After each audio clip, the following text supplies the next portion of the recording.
ضلع لاڑکانہ سندھ میں Mohenjo-daro railway station سے 14 کلومیٹر کے فاصلے پر ایک ٹیلہ ہے جسے مقامی زبان میں موہنجودڑو یعنی مردوں کا ٹیلہ کہتے ہیں۔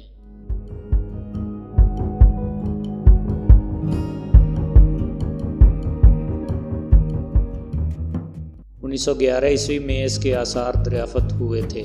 1922 عیسوی میں محکمہ آثار قدیمہ کے ایک مقامی افسر آر ڈی بینرجی نے ہڑپہ اور موہنجودڑو کے باہمی تہذیبی تعلق کو دریافت کیا۔ اس اہم انکشاف کے بعد برطانوی ہندوستان کے محکمہ آثار قدیمہ کے director general sir John Marshall کی نگرانی میں آئندہ کئی سال تک یہاں کھدائی کا کام ہوتا رہا، جس سے وادی سندھ کی قدیم ترین تہذیب کے اس عظیم شہر کی تاریخ سے تاریکی کے پردے آہستہ آہستہ اٹھتے چلے گئے۔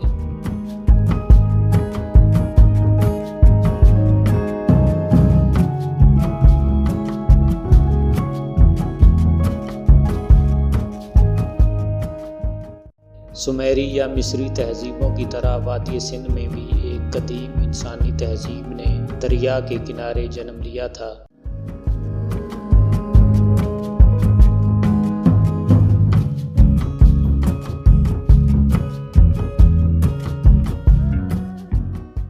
یہ برصغیر پاک و ہند کی سب سے اولین اور قدیم ترین تہذیب ہے اور وادی سندھ کی تہذیب کہلاتی ہے۔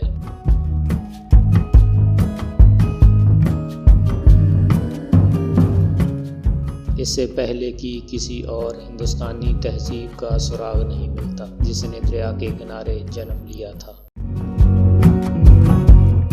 ماہرین نے اس تہذیب کا پختہ زمانہ یا تمدنی عروج تو 2500 قبل مسیح سے لے کر 1700 قبل مسیح تک قرار دیا ہے، لیکن در حقیقت اس کا تسلسل 3800 قبل مسیح تک پھیلا ہوا ہے۔ اس کا دائرہ اثر شمال میں افغانستان کے علاقہ بدخشاں سے لے کر جنوب میں ساحل سمندر تک ہے، جہاں یہ بلوچستان کے ساحل سے کاٹھیا واڑ تک محیط ہے۔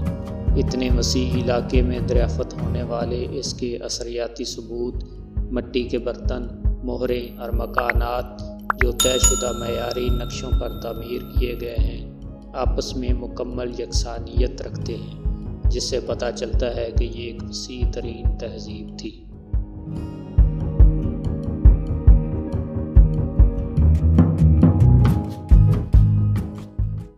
اس تہذیب کا سب سے پہلے ملنے والا شہر ہڑپہ ہے، اسی وجہ سے ہڑپن سویلائزیشن بھی کہتے ہیں۔ اسی تہذیب کا دوسرا بڑا شہر موہنجودڑو ہے۔ بعد میں گنویری والا بھی ملا ہے جو ہڑپہ سے بڑا شہر ہے، لیکن ماہرین زیادہ اہمیت ہڑپہ اور موہنجودڑو کو دیتے ہیں۔ موہنجودڑو کو اس تہذیب کے مرکزی مقام کی حیثیت حاصل تھی۔ یہ شہر وادی سندھ کی تہذیب کے تمدنی عروج کے زمانے میں تعمیر کیا گیا تھا۔ اس کی تعمیر حیران کن طور پر دوسرے ابتدائی ہندوستانی شہروں کے مقابلے میں پتھروں کی بجائے اینٹوں سے ہوئی ہے، جو مٹی اور کیچڑ کو دھوپ میں سکھا کر تیار کی جاتی تھی۔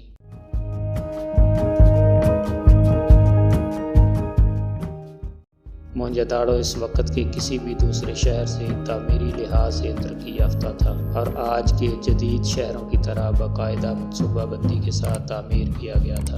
اس کی گلیاں مستطیل بلاکوں کی شکل میں رکھی گئی تھیں اور اپنی ساخت میں جدید امریکی شہروں کی گلیوں سے مشابہ تھی۔ شہر کے مغربی کنارے پر ایک بہت بڑا قلعہ تھا جو تقریباً مستطیل شکل ہی کا ہے۔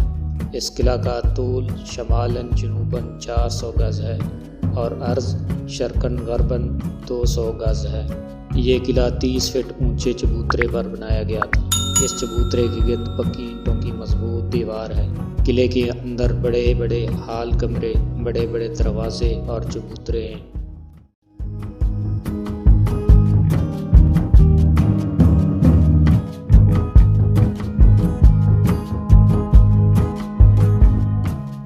قلعے کے باہر شہر کے مکانات ہیں اور غلاموں کے کوارٹرز بھی ہیں۔ شہر میں گلیوں کی کشادگی کے باوجود کھلے میدان، پارک اور باغات نہ تھے۔ شہر میں تعمیر کردہ گھروں کے نقشے ہر نئے دور میں بدل جاتے تھے، لیکن کنواں وہی رہتا تھا۔ اس کے اوپر مزید گول دیوار کھڑی کر دی جاتی تھی۔ چنانچہ ماہر اثریات نے جو کنویں کھود کر نکالے ہیں وہ 20 سے 30 فٹ تک اونچے ہیں۔ موہنجو داڑو کی سب سے نمایاں عمارت یہاں کا بڑا غسل خانہ یا عظیم حمام اشنان گھر ہے۔ یہ ایک بہت بڑی عمارت ہے جس کے وسط میں ایک بڑا سا تالاب ہے۔ یہ تالاب شمالاً جنوباً 39 فٹ لمبا، شرقاً غرباً 23 فٹ چوڑا اور 8 فٹ گہرا ہے۔ شمال اور جنوب دو سمت سے اینٹوں کے بنے ہوئے زینے اندر اترتے تھے۔ تالاب سے پانی رسنے کا سطح لک سے کیا گیا ہے۔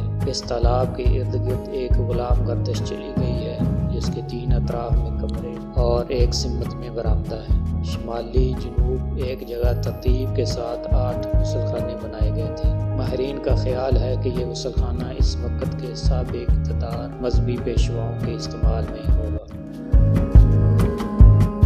شہر کا اناج گھر بھی ایک اہم عمارت تھی جس میں ماہرین کے مطابق 50,000 سے 1 لاکھ نفوس تک کی آبادی کے لیے اناج ذخیرہ کیا جاتا تھا۔ شہر کی سڑکیں 35 فٹ سے زیادہ کشادہ تھیں۔ پانی کے استعمال کے لیے لوگوں نے گھروں میں بھی کنویں کھودے ہوئے تھے۔ اس کے علاوہ چوراہوں پر پبلک کے استعمال کے لیے بھی کنویں موجود تھے۔ گندے پانی کی نکاسی کے لیے سڑکوں کے دونوں جانب 2 نالے رکھے جاتے تھے۔ ہر گھر میں الگ غسل خانے بھی موجود تھے جو خواتین کے لیے الگ اور مردوں کے لیے الگ تھے۔ عمرا کے مکانوں میں کمروں کے سامنے کشادہ صحن تھے۔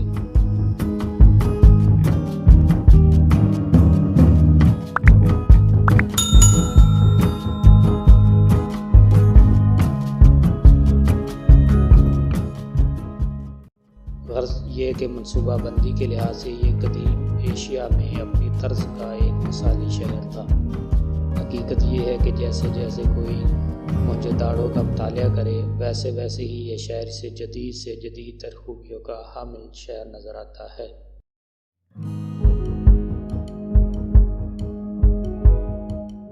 آج کے جدید شہروں کی طرح نہ صرف اس شہر کی گلیوں سے فرش کے نیچے ایک اچھا نکاسی آب کا نظام موجود تھا بلکہ اس کے مکانات میں حفظان صحت کا نظام موجود ہونے کے شواہد بھی ملے ہیں۔ اس شہر کے لوگ ایک خوش و خرم اور فعال زندگی بسر کرتے تھے اور کسی بھی جدید ملک کے باشندوں سے ضابطگی اور شائستگی میں کم نہ تھے۔ یہاں کی خواتین بناؤ سنگار اور زیورات کی دل دادہ تھیں جس کا اندازہ کھدائی کے دوران ہونے والے زیورات اور سرمے دانیوں اور مجسموں سے ہوتا ہے۔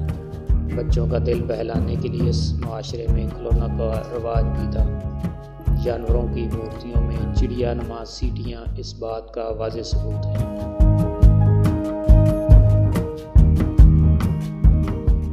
مورتیوں میں سب سے زیادہ حیران کن چیز بیل گاڑی ہے جسے دیکھ کر عقل دنگ رہ جاتی ہے۔ اثریاتی کھدائیوں میں جو مہریں ملی ہیں ان پر مختلف جانوروں کی شبیہیں بنی ہوئی ہیں۔ کچھ مہروں پر انسانی شبیہیں بھی موجود ہیں۔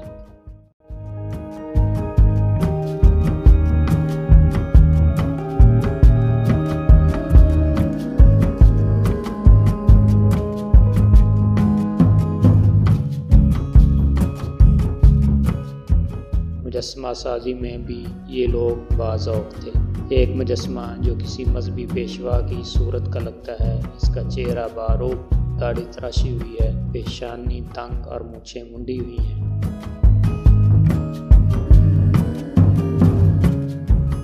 مجسموں میں سب سے مشہور اور عالمی شہرت کا حامل مجسمہ رقاصہ لڑکی کا ہے۔ اس نے گلے میں ہار اور بازو میں بہت سے کنگن پہنے ہوئے ہیں۔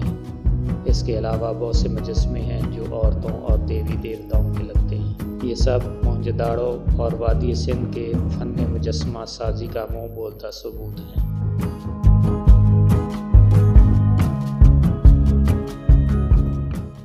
موہنجو داڑو سے ملنے والے برتن وادی دجلہ و فرات میں بھی پائے گئے ہیں جس سے نہ صرف یہ اندازہ لگایا جا سکتا ہے کہ قدیم زمانے میں سومیریوں کے ساتھ وادی سندھ کے تجارتی تعلقات قائم تھے بلکہ بہت سی چیزوں میں مشابہت کی وجہ سے ماہرین نے دونوں تہذیبوں کو ہم پلہ بھی قرار دیا ہے۔ موہنجو داڑو کے لوگ آریانہ تھے اور غالباً ہندوستان کے قدیم مذہب کے پیروکار تھے۔ یہ لوگ فن تحریر سے بھی آگاہ تھے، مگر رسم الخط کے ماہرین ان کے اس قدیم رسم الخط کو ابھی تک پڑھ نہیں سکے۔ غرض ہر لحاظ سے موہنجوداڑو اور اس کی تہذیب برصغیر کی قدیم تاریخ کا ایک روشن باب تھی، جس پر آج ہم فخر کر سکتے ہیں، کیونکہ دنیا کی اولین تہذیبوں میں وادی سندھ کی اس تہذیب کو ایک اعلیٰ مقام حاصل ہے۔